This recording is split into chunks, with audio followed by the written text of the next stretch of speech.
بسم الله الرحمن الرحيم، الحمد لله رب العالمين، والصلاة والسلام على نبينا محمد وعلى آله وصحبه أجمعين. مشاهدينا الأكارم، سلام الله عليكم ورحمته وبركاته. أهلا وسهلا ومرحبا بكم في حلقة جديدة من برنامجكم رسالة سلام. ما زلنا في هذه الحلقة نستمتع بالسيرة الذاتية العطرة لفضيلة الشيخ الأستاذ الدكتور جلال الدين محمد صالح، وكنا قد وقفنا في رحلته إلى القاهرة ومقابلته بالمعمم طالب الحسيني الرفاعي الدكتور، وكذلك قص لنا الشيخ جلال بعض القصص التي واجهته في ذلك الوقت في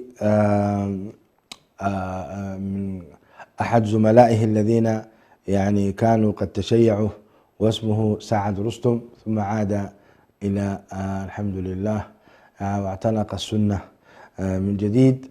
وهكذا نحن نستمتع في سيرة العاطرة لفضيلة الشيخ الدكتور والرحلة العلمية التي قضاها خلال أكثر من 20 إلى 30 سنة. ووقفنا في القاهرة كما قلت لكم، والآن نواصل الحديث. فباسمكم جميعا أرحب بفضيلة الشيخ الدكتور جلال الدين في هذه الحلقة. حياكم الله شيخنا. وعليكم السلام ورحمة الله تعالى وبركاته الشيخ برهان، وأرحب أيضا بالإخوة المتابعين المشاهدين لهذه الحلقة والحلقات السابقة. جميل جدا شيخنا الكريم. بعد قصة أخونا سعد رستم عدتم إلى المملكة العربية السعودية من القاهرة طبعا، موضوع ما يتعلق بالدكتور طالب الحسيني الرفاعي المعمم، وقد قدمنا له تحية من هذا المقام، وهذا جميل جدا يعني من حسن أخلاقكم يعني ووفاء لمن خدمكم في رسالتكم، جزاكم الله خيرا. طيب شيخنا الكريم، أسأل الله لي وله الهداية والتوفيق في تبين الحق واتباعه. نعم الحمد لله، اللهم آمين، لي وله ولمن يستمع إلينا، اللهم آمين. طيب شيخنا الكريم، الآن نواصل الحديث، وأنتم ذكرتم لي بعض الأسماء كيحيى قلم داران وكذلك الشيخ محمد مال الله. ما علاقة هؤلاء برسالتكم القيمة؟ يحيى قلم داران هو أحد المفكرين الإيرانيين وعلماء الشيعة الذين نقدوا نصوص الإمامة وترجم إنتاجه العلمي المكتوب بالفارسية الأخ سعد رستم، نقلها من الفارسية إلى العربية. جميل. وهي نقد لنصوص الإمامة.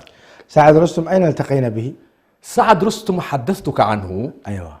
شاب سوري في باكستان. أيوة، درس الطب نعم في دمشق، ثم رحل إلى باريس ليواصل تخصصه العلمي الطبي، وإذا به يتأثر بالثورة الإيرانية نعم. ثورة الخميني، فيقلع من باريس إلى طهران ويقطع دراسته الطبية ليكون معمما يدرس المذهب الشيعي بعد أن اعتنقه في قم.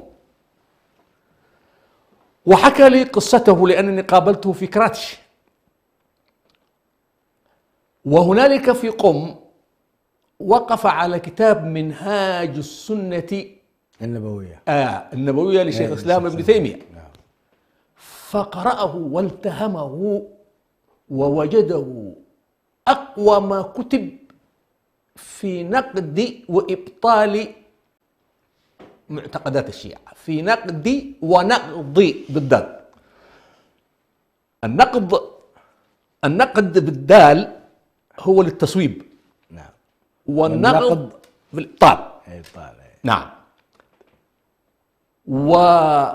هنا تغيرت وجهته وعاد إلى رشده وإلى سنته، وكان قد تزوج إيرانية متخصصة في اللغة الإنجليزية ومن قيادات الثورة الإيرانية في فجر نشوئها، أقنعها بأن الذي تعتنقه وتعتقده باطل لا أساس له من الصحة، فاعتنقت العقيدة السنية وهاجرا معا من قم إلى باكستان إلى كراتشي، ودرس في جامعة أبي بكر الصديق، وهنالك ترجم الكتب الفارسية المتعلقة بالعقيدة الشيعية، ومنها كتاب يحيى قلم، ومنها كتاب يحيى قلم داران. ثم هو أيضا أصدر كتابات أخرى بعد كده اطلعت عليها مطبوعة.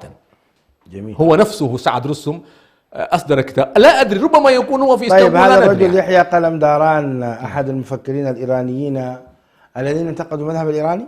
انتقدوا المذهب نصوص الإمامة في العقيدة الشيعية وأبطلها، بمعنى خرج أن ليس هنالك إمام معصوم منصوص عليه من الله، ولا إمام غائب تنتظره الأمة، وأن خلافة النبوة كانت في أبي بكر ثم عمر ثم عثمان ثم علي. أثبت هذا ونقد نصوص هذا العالم الذي هو يحيى قلم داران. هو تسنن؟ أكيد تسنن، أو يكون شيعيا ولكنه صوب ما كان عليه الشيعة. ومثله شيعي آخر عالم هو من أتراب الخميني، أنا الآن لا تحضرني اسمه حاليا، هو آية الله العظام، يعني من كبار الآيات. أيضا كتب كتاب اسمه كسر الصنم، نقد فيه نصوص الكافي في الإمامة وأبطلها. نقدها أو نقضها؟ نقدها ونقضها بالمعنيين. جميل شيخ جلال. طيب نواصل. بعدما رجعتم من مصر إلى السعودية ماذا فعلتم؟ بعدما رجعت من مصر إلى السعودية هكذا وجدت أمامي قدرا كبيرا من الكتب والمراجع. عام كم كان ذلك؟ كان ذلك في الثمانينيات، يعني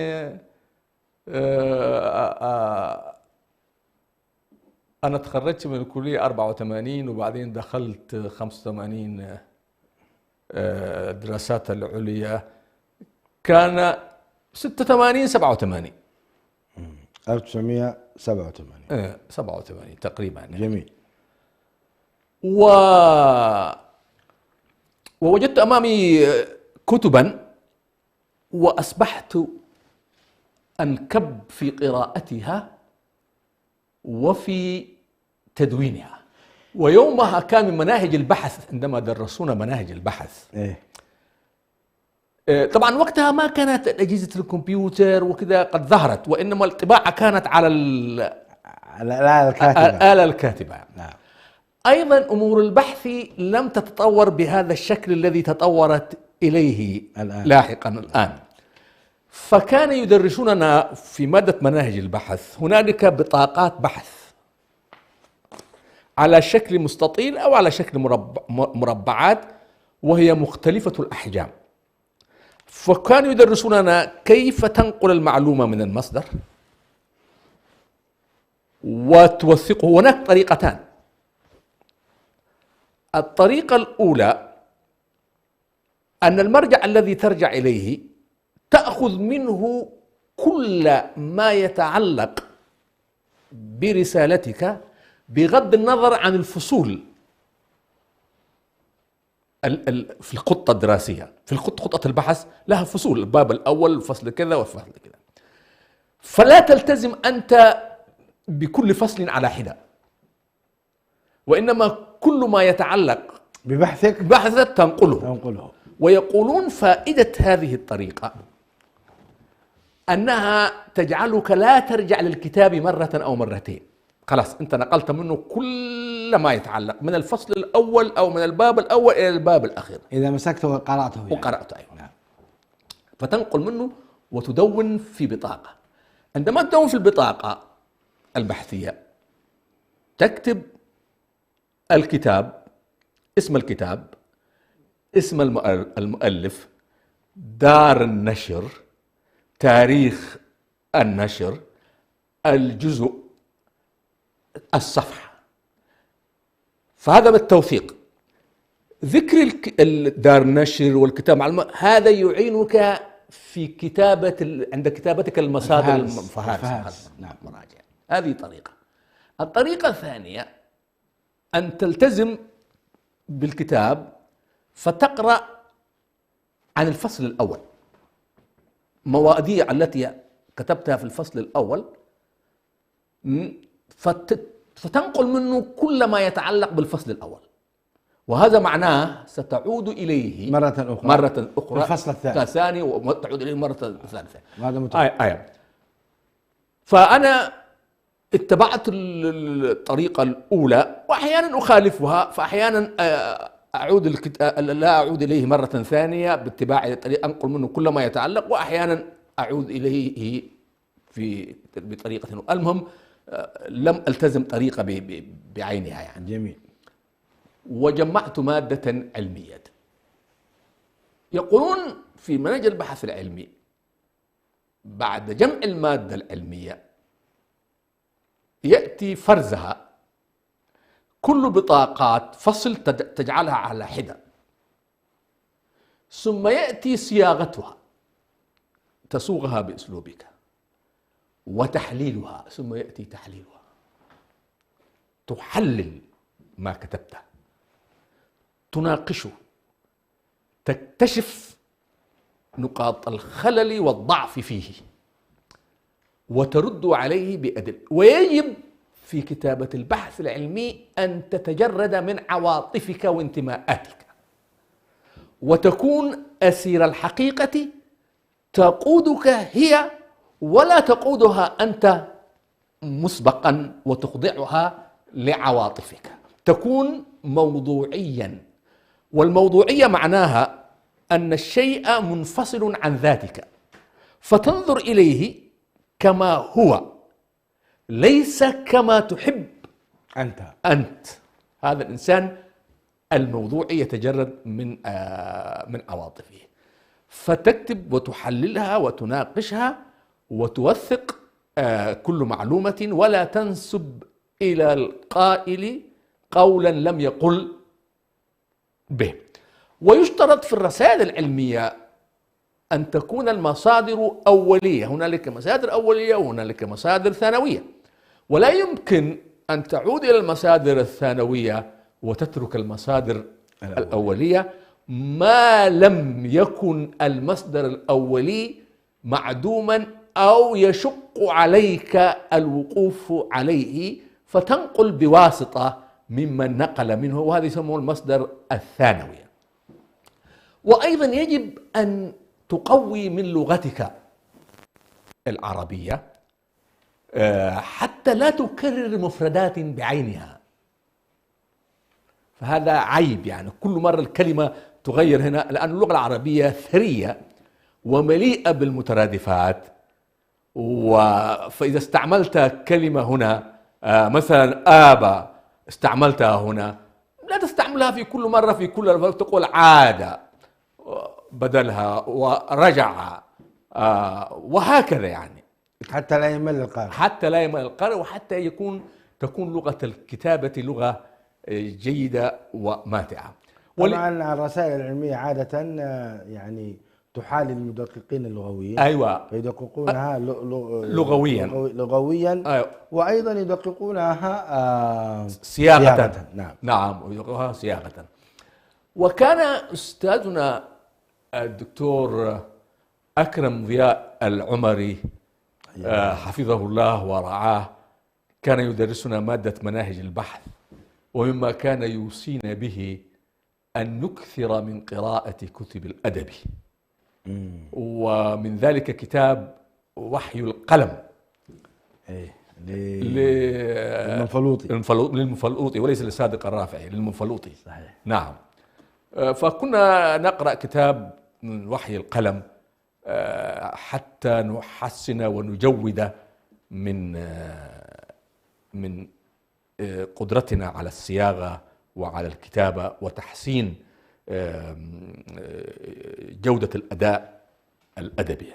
نحيي الشيخ الأستاذ الدكتور ضياء العمري من هذا المنبر، ونسأل الله تعالى أن يمد في عمره وعمله وأن يوفقه لكل خير، فهو إمام من أئمة هذا العصر. تحية عطرة شيخنا وتاج الأصل. حياك الله. وأنجزت الرسالة. مشرفي في هذه الرسالة كان الدكتور سعدي مهدي الهاشمي، وأنا أيضا أحييه من هذا المقام وأشكره على حسن تعاونه معي، وكان دافعا لي وموجها، ومكتبته أيضا كانت متاحة لي لأنه كان يهتم بالمراجع الشيعية، فكانت عنده مراجع الشيعية. جميل. ومن هذه المراجع كتاب بحار الأنوار. جميل. وكتاب الذريعة إلى تصانيف الشيعة لأغا بزرك الطهراني، وهو كتاب يتحدث عن كل مخطوطات الشيعة ومنشوراتها مما وقف عليه، عبارة عن أكثر من 100 مجلد تقريبا. جميل. يعني استفدت من الشيخ استفدت من هذا الكتاب لأن الشيخ أو أستاذي الدكتور سعدي مهدي الهاشمي أتى بشيء جديد في كتابة الرسائل العلمية، وما كان معهودا ومعمولا به في الجامعة الإسلامية، وهو كلفني بأن أخصص فصلا كاملا عن المراجع سماه توثيق المصادر. يعني المصادر التي نقلت منها يجب أن أوثقها، بمعنى أذكر مكانتها عند الشيعة، هل هي معتمدة مطعون فيها أم ليس مطعون فيها، مؤلفها ما قيمته عندهم، ما مكانته العلمية، متى ولد ومتى توفي. هذا بحث آخر. أيوة، وهذا فصل، لكن هذا مختص للمراجع التي أنا رجعت إليها في كتاب في إنجاز رسالتي. والغاية منها والقصد منها أن القارئ عندما يقرأ هذه الرسالة يصل بأن الكاتب اعتمد على مصادر موثوقة ومراجع ذات قيمة علمية عند الشيعة، فما تجنى عليهم ولا افترى. فهي كتبهم. لأن المراجع التي اعتمد عليها ليست هي فقط كتبهم، وإنما هي محل ثقة عندهم. جميل. وإذا كان ثمة كتاب فيه خلاف بينهم فيه، نعم، فأذكر الأمرين معا. وأن الشيعة مثل كتاب قيس الهلالي. فهذا الكتاب اختلف فيه الشيعة في توثيقه والطعن فيه، فأذكره وأذكر موقف علماء الشيعة منه قديما وحديثا. جميل. وآتي إلى المصادر الشيعية الحديثة من مفكري الشيعة المعاصرين كالسيد الحكيم أبو القاسم الخوئي. وأبو القاسم الخوئي عنده كتاب اسمه رجال الحديث في التوثيق في علم الرجال. جميل. وهذا المرجع هو ليس في مكتبتي، وإنما هو من مكتبة أستاذي الدكتور سعدي مهدي الهاشمي، فأعود إليه في توثيق الرجال، وهو من المعاصرين الخوئي، مرجع جاء بعد السيد الحكيم. في الجانب الفكري كنت أرجع إلى كتب محمد باقر الصدر، المنظر الشيعي الذي أعدمه صدام حسين، والذي أحد منشئي ومؤسسي حزب الدعوة في العراق، وكتب محمد حسين فضل الله، وكتب الخميني ومطهري وغيره من المعاصرين الشيعة. جميل. وأنجزت الرسالة بتوفيق الله وحمده. عام كم؟ يعني الآن أنت لا تسألني، ما أدري بالضبط متى هي. أنجزت 4 سنوات. 4 سنوات يعني يا سنة 87 بدأت، 88 89 90 91 أنت سلمت. أي 91 أنا سلمت، لأن بعدين الدكتوراه أنهيتها في 94. هذا هو. فسلمت رسالتي، وطبعا طبعت على الآلة الكاتبة. نعم. وعنوانها خطة بيد خطاط طالب نيجيري. عجيب. أيوة، من طلاب الجامعة الإسلامية. إيه. وهبه الله مهارة الخط العربي. يا سلام. فهو الذي كتب الخط. يا سلام. وطبعا يأخذ مقابل ذلك، ليس مجانا يعني. جميل. وأنا لا أذكر اسمه حاليا يعني. وطبعت الرسالة على الآلة الكاتبة،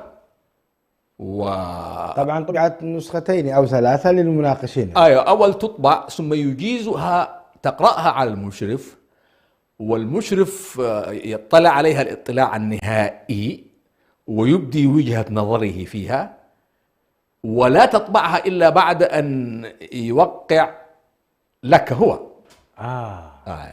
لأنه هو أيضا يتحمل جزءا من المسؤولية في الرسالة. في الرسالة. جميل. التوجيه في الكتابة، طبعا الرسالة تمثل الطالب. إيه. ولكن فيما يتعلق بالخطة الدراسية، وفيما يتعلق بمنهجية الكتابة والتوثيق، الشيء العلمي المشرف مسؤول، فتمثله الرسالة من جانب آخر. جميل. وهو أيضا حريص على أن لا تأتي بشيء يسيء إلى سمعته أو يسيء إلى تعاقده، ربما تنال من الدولة أو من شيء آخر فيكون في مشكلة، يقال كيف مررت هذا الشيء. جميل. نعيد اسم الرسالة. أيوة، الرسالة اسمها الإمامة عند الشيعة الاثني عشرية. جميل. مشاهدي الأكارم، سنقف فاصل عند هذا المسمى حتى يعني نواصل الحديث كيف كانت جلسة المناقشة لهذه الرسالة التي ظل الشيخ يكتب فيها طيلة 4 سنوات، وخط الاسم هذا الطالب النيجيري نحييه من ها هنا أيضا. وجزا الله خيرا الشيخ سعد مهدي الهاشمي. فأبقوا معنا حتى نعيش جو المناقشة في داخل قاعة المناقشة. السلام عليكم. السلام عليكم ورحمة الله وبركاته. عدنا والعود أحمد. دكتور جلال، وصلنا في صالة المناقشة وأنت أنهيت البحث. نعم. وأعطيتنا نبذة جميلة في كيفية البحث، وأيضا ذكرت طريقتين في البحث، وأنت اتبعت غالبا الطريقة الأصعب، وكنت أيضا تستفيد من الطريقة الأخرى.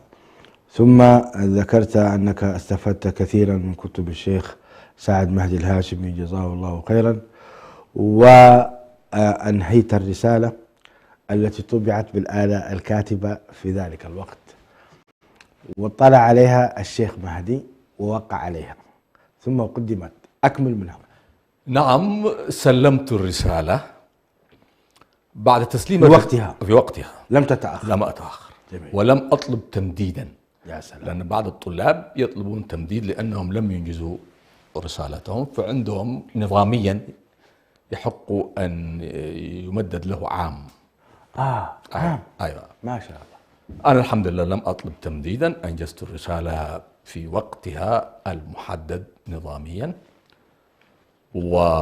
احنا بس ما أنا سألناك دكتور جلال متى كنت تكتب في أي وقت؟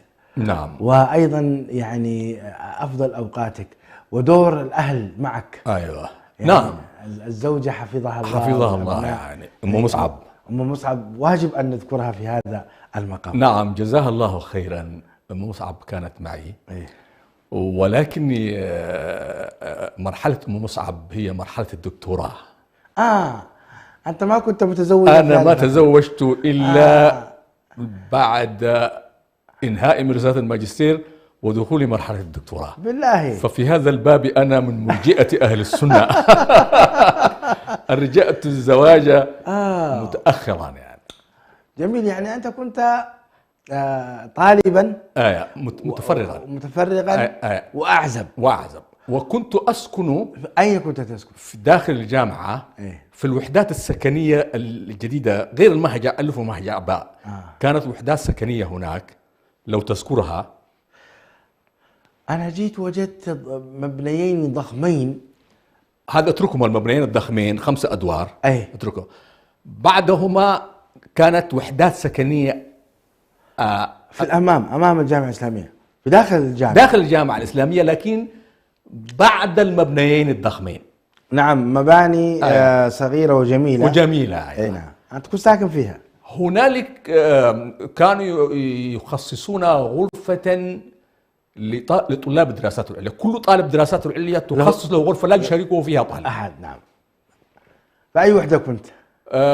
أنا لا أذكر الوحدة الآن، ولكن كنت في واحدة من هذه الوحدات. من كان جارك؟ كان جاري طالب دكتوراه مغربي اسمه عبد القادر عقا. الدكتور عبد القادر عقا، الله يجزيه خير على كل حال. وأنا أحييه من هذا المقام. ما دامت الشيخ برهان سألني هذا السؤال وما كان خاطرا ببالي.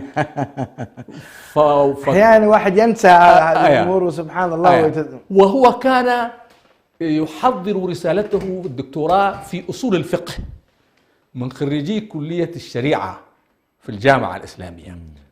وكان يعقد لنا جلسة بعد العصر على الشاي الأخضر.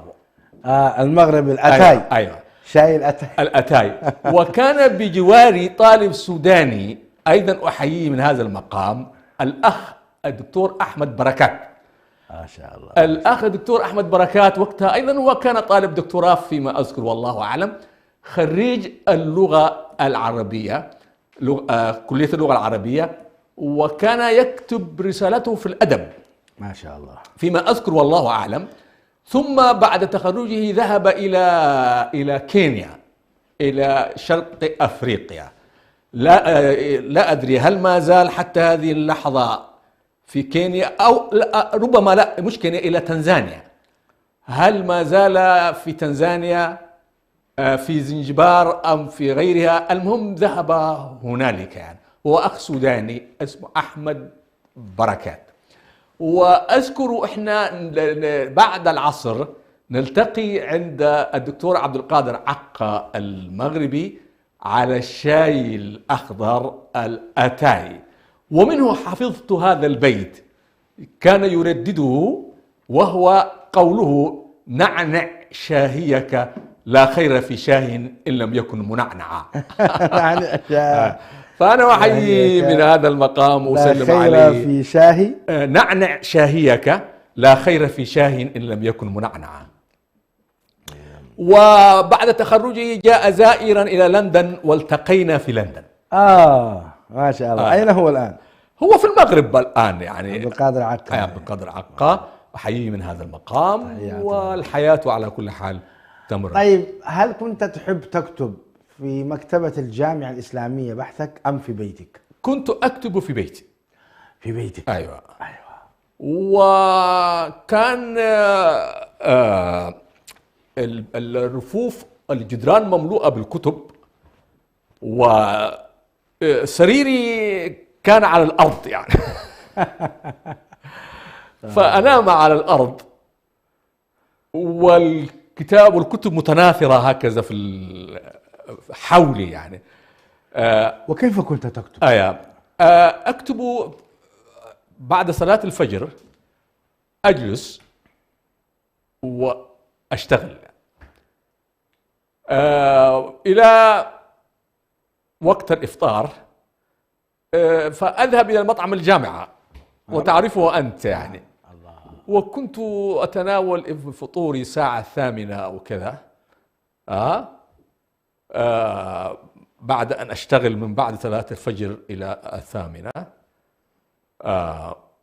أو 7. أحيانا الدراسة تبدأ، المطعم كان يكفل، كان عنده مدة محددة، لأن الطلاب الدراسة تبدأ الساعة 7 أو 8 يعني. فأنا ويفتح بعد الفجر. أيوة. ويغلق الساعة 9 كان. أيوة. نعم. تناول وأرجع لك وأنام إلى الظهيرة. أيوة، أنام. بعد الظهيرة نقوم نصلي. وكان شيء اسمه، سأحكيه لك أيضا، الرواد.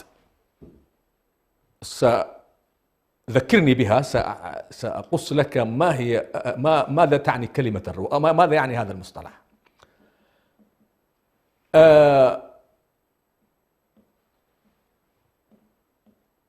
كنت أستيقظ الظهيرة، نمشي نصلي الظهر، ثم نتوجه إلى المطعم ونتناول الغداء. أحيانا يعجبنا وأحيانا لا يعجبنا ونتذمر. الله. وقليلا ما كنت أطبخ في البيت، يعني لا أعرف الطباخة. نعم. ولذا كان جسمي نحيلا يعني. نعم. كنت آكل جدا، كنت نحيل جدا يا دكتور. أيوة، كنت نحيلا جدا يعني، لأنه ما كنت لا الآن ما شاء الله. أيوة. طبعا تزوجت، بعد الزواج تغيرت الأحوال يعني.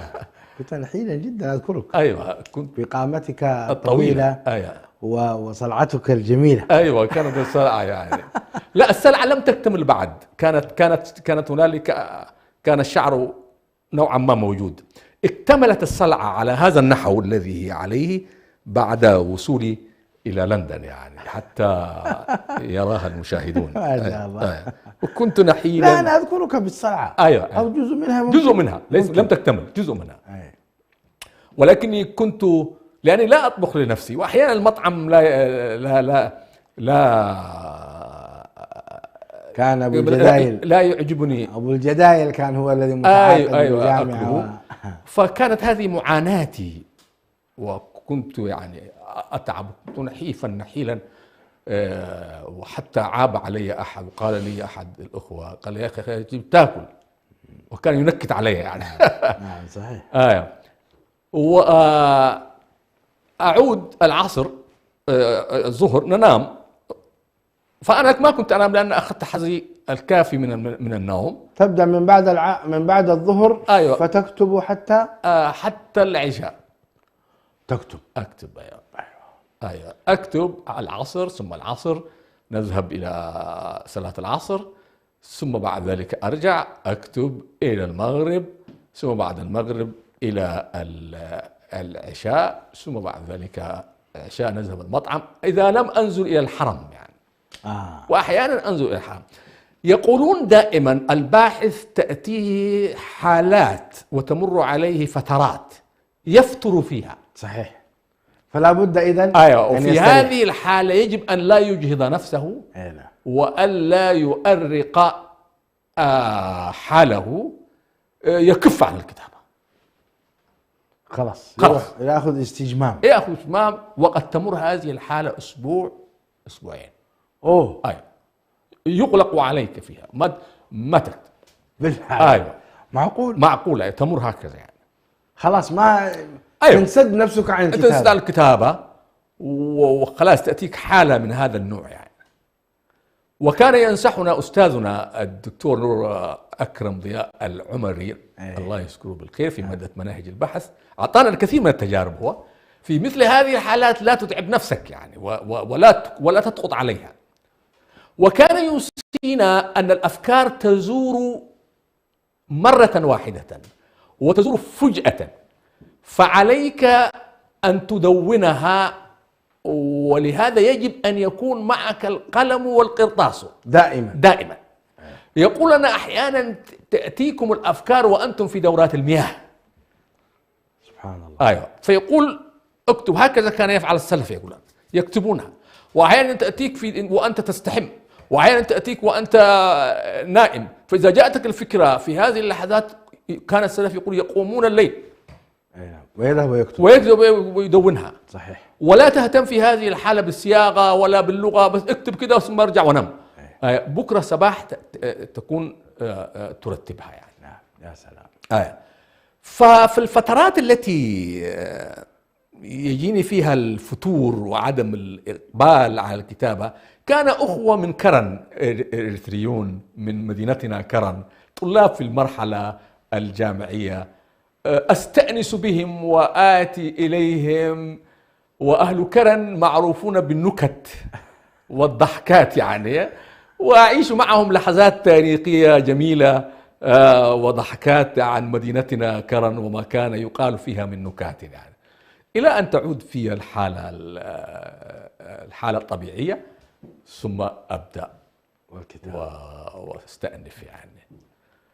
وهكذا كانت الحالة. أنت ذكرتنا الآن بالأخ عبد القادر عقا والأخ أحمد بركات، وكنا متجاورين في السكن، هم أيضا كانوا عزابا يعني. ما شاء الله. أنجزت الرسالة ولله الحمد، وقدمت إلى القسم. المشرف وافق عليها، بعد المشرف تقدمها إلى إدارة القسم. في خلال فترة ال4 سنوات التي أنت قدمت فيها الرسالة، هل مر بك بؤس قط؟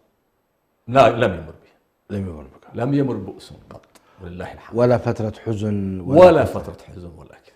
وكان الوالد حي؟ كان الوالد حي، وكانت الوالدة حية. نعم. رحمة الله عليهما، والأهل كله كان بخير، والأمور الحمد لله. 4 سنوات مرت طبيعية، بما في ذلك حتى الدكتوراه يعني. حتى سنأتي إلى الدكتوراه إن شاء الله. نحن الآن نتكلم عن الماجستير يعني. جميل.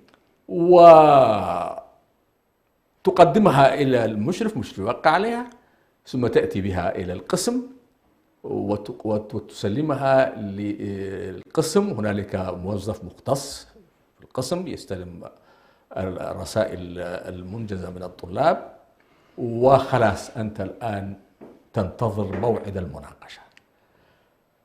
القسم يعرضها على مجلس القسم. هنالك مجلس القسم. مجلس القسم من الدكاترة والمتخصصين في الشعبة، في قسم العقيدة فيه دكاترة متخصصين في هذا الجانب. اذكر لنا منهم.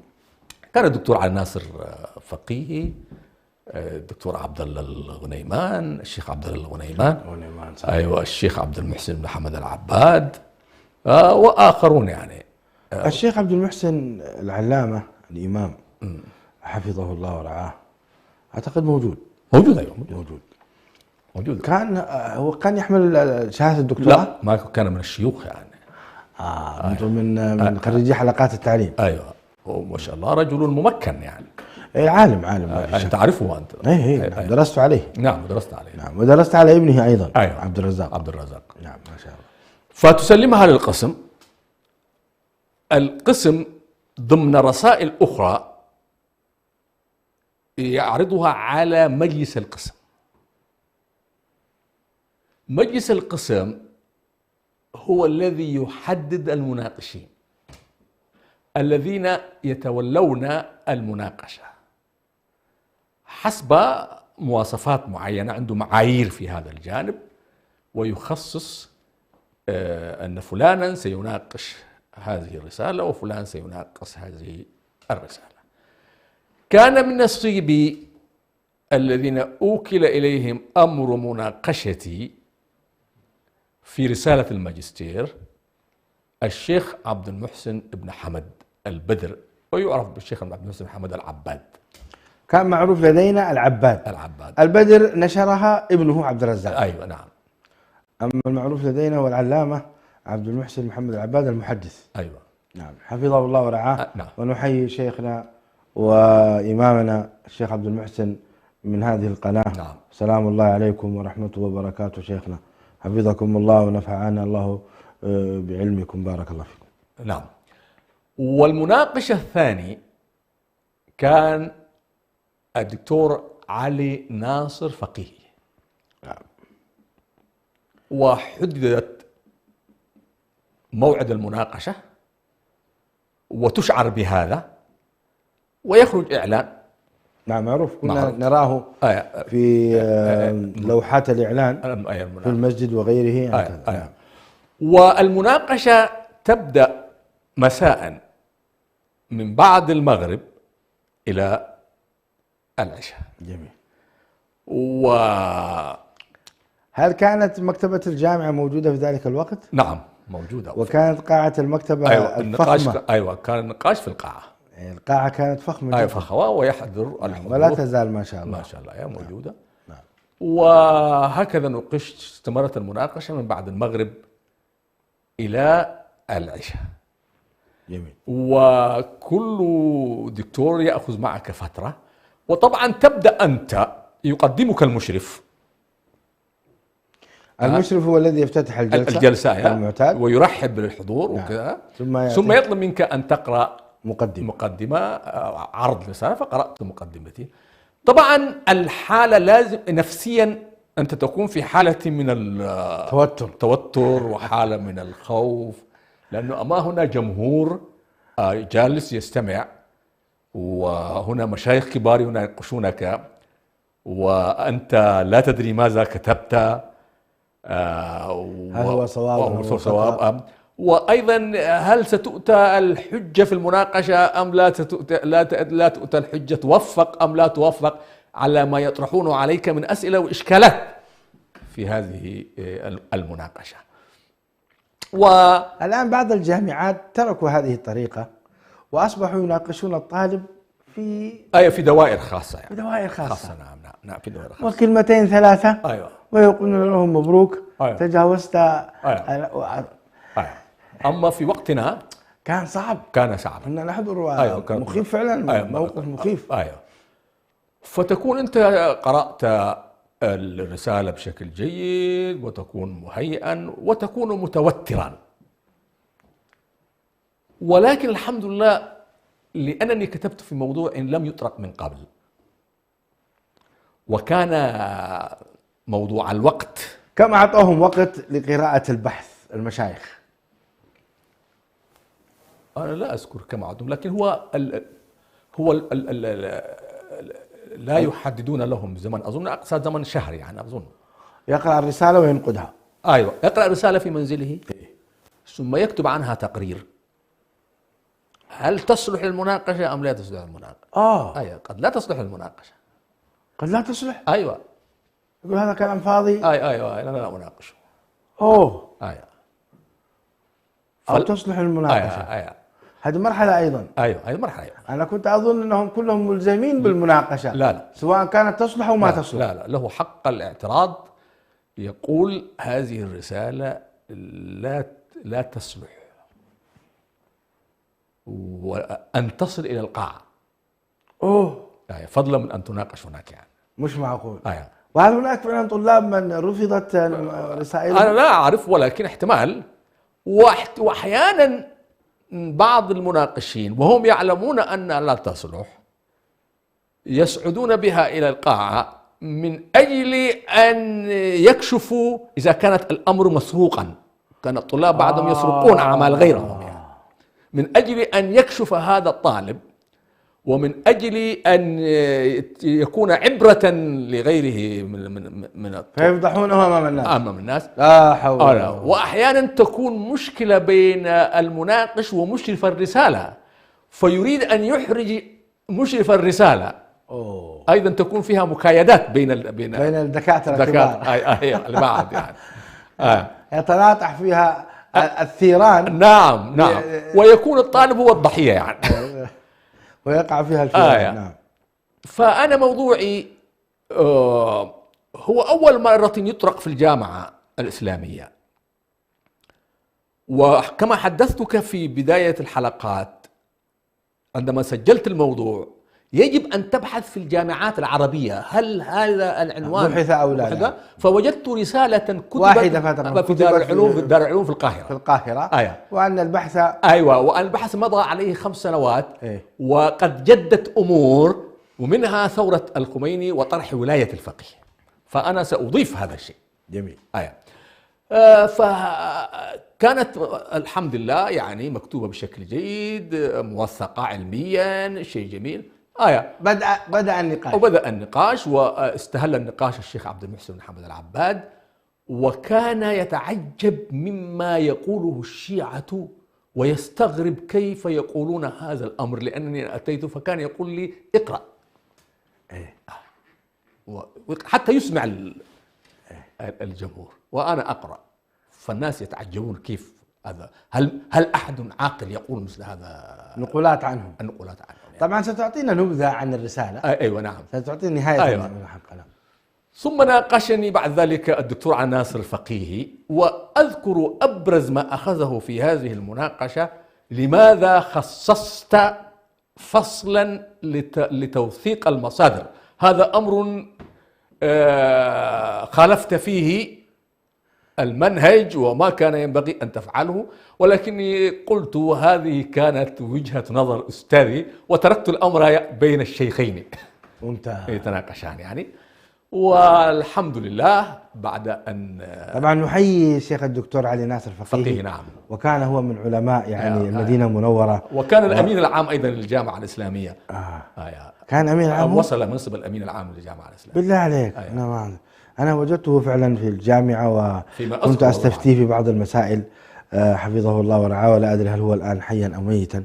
أعتقد أن الشيخ حي. أيوة. ويومها حفظه الله ورعاه. وأذكر هو كان عميد الكلية أيضا، الله أعلم يعني، كان عميد الكلية، كلية الدعوة وأصول الدين أيضا. فأذكر أنني كانت مكتبة جنب الحرم،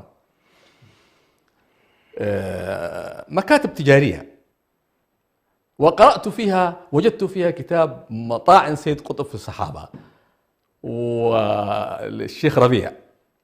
أيوة. آخرا. أيوة.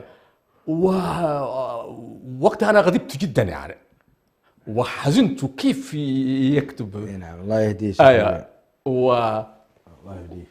وأذكر أنني ناقشت ذلك مع الشيخ الدكتور ناصر الفقيه في هذا الموضوع. أيوة.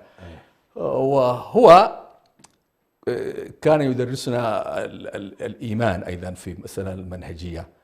وأذكر أنه مرة جاء الأستاذ محمد قطب رحمة الله عليه في الجامعة الإسلامية وألقى محاضرة، وأنت تعرف أنه كيف تكتظ القاعة يوم يأتي محمد قطب. وأنا كنت من الحاضرين في ذلك اليوم. وفي اليوم الثاني لما كنا في السنة المنهجية يعني في القاعة، سألنا الشيخ ناصر علي الفقيه، الدكتور ناصر الفقيه، من منكم حضر البارحة المحاضرة؟ فقلت أنا حضرت المحاضرة. فقال لنا ما رأيكم في المحاضرة؟ وفتح باب النقاش في هذا. وكان الشيخ محمد قطب هو الذي أشرف على الدكتور سفر الحوالي في رسالتيه العلمانية في الماجستير والإرجاء في الدكتوراه. وأذكر في ذلك اليوم في هذه المحاضرة قال الشيخ محمد قطب كلمة ما زلت أذكرها وأحفظها.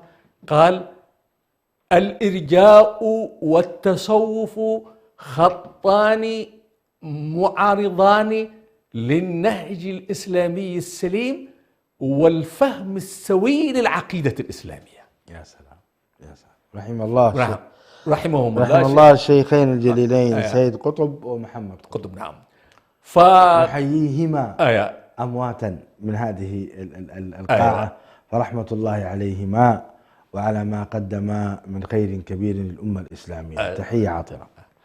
وأذكر في هذه أن الشيخ ناصر الفقيه علق وقال: نحن نقول ونردد في الكلية على طلابنا طول السنة أن التصوف المنحرف خط مضاد للعقيدة الإسلامية، وأن الإرجاء خط مضاد للعقيدة الإسلامية، وطلابنا يقولون لنا ليس لكم الحديث إلا عن هذا الموضوع، أليس لكم أحاديث أخرى تحدثوننا فيها ويجادلوننا ولا يسمعون كلامنا. ولكن في ثواني ودقائق قال ذلك محمد قطب، فالجميع استقبل هذه الكلمة وسلم لها. فقلت له يا شيخ تدري ما السر؟ قال لي ما السر؟ قلت له أن الشيخ محمد قطب قال هذه الكلمة في سياق وسباق ذكر فيه آلام الأمة الإسلامية ومعاناتها، فتحدث عن الأفارقة وما يعانونه في دولهم، ويومها تحدث عن مشكلات في شرق أفريقيا، تحدث عن معاناة المسلمين وعن ما يلاقونه من الاستعمار وكيف أصابهم. بعد أن سرد كل هذا ولامس المعاناة التي عاشها الطلاب، قال لهم هذه الكلمة: الإرجاء والتصوف خطان معارضان للإسلام. نعم. فقبلت الكلمة. نعم. أنتم يا شيخنا لا تذكرون معاناة هؤلاء الطلاب ومشاكلهم، وإنما تعطون المعلومة هكذا جامدة، فيقولون لكم نعم. طيب بماذا انتهت قاعة ثم اختلت اللجنة. أي نعم. وعادة تختلي للتداول. نعم. وبعد أن اختلت وتداولت عادت لتعلن النتيجة، وقد أجازت الرسالة بتقدير ممتاز. ما شاء الله. مع التوصية بطباعة؟ لا، ممتاز. أعطينا فقط. أيوة. ما أوصوا بالطباعة؟ لا، ما أوصوا بالطباعة. عجبا. أيوة، ولكني أعطيت امتيازا. ما شاء الله. طيب، وهل طبعت الرسالة؟ وثم الرسالة طبعت إيه؟ في البحرين. سنتحدث عن هذه الرسالة ونبذة عنها وكم مرة طبعت ومن الذي طبعها في الحلقة القادمة إن شاء الله. مشاهدينا الكرام، تابعونا في السيرة الذاتية لشيخنا وتاج راسنا البروف جلال عن مرحلته العلمية وما قدمه من الدعوة والتوجيه والإرشاد للشعب الإريتري خاصة ولجميع المسلمين عامة، فتابعونا. هذا أخوكم برهان يحييكم، والسلام عليكم ورحمة الله وبركاته.